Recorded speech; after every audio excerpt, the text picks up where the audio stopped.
over-prepare for meetings. If your competition only spends 5 hours preparing for a meeting, then spend 50 hours preparing. If your competition spends 10 hours preparing for a meeting, then spend 100 hours. And you have to also anticipate what questions the interviewer is going to ask you before the interview.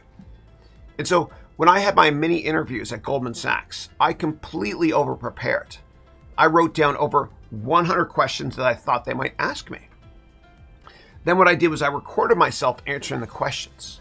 And then I listened to those recordings and I thought to myself, did my voice sound too boring and monotone?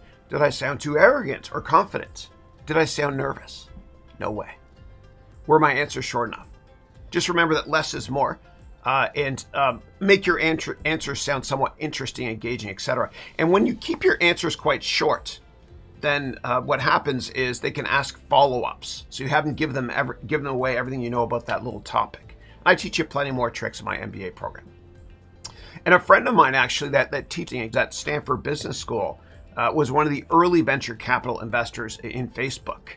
And of course, I asked her why she was successful in winning the investment mandate as a venture capitalist in Facebook. And she told me that she over-prepared for the meeting with Mark Zuckerberg. And so what she did was she brought 3 different term sheets, meaning 3 contracts to the meeting. And each one of those term sheets or contracts had 3 different dollar values on them. And so what she did was she kind of gauged Zuckerberg's level of interest or criteria for the investment mandate. And she was able to pull out the term sheet, meaning the contract, with the terms that Zuckerberg was asking for, and her competition only brought 1 term sheet each. And as a result of over-preparing, she won the investment mandate and she made a fortune. She's great.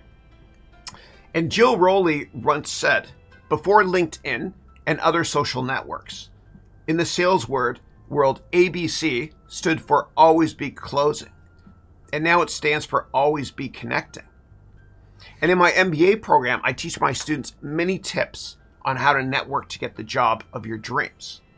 And as I mentioned, in the past couple of months, students of mine in my MBA program have gotten jobs in investment banking at Goldman Sachs, at Google, and at the Boston Consulting Group.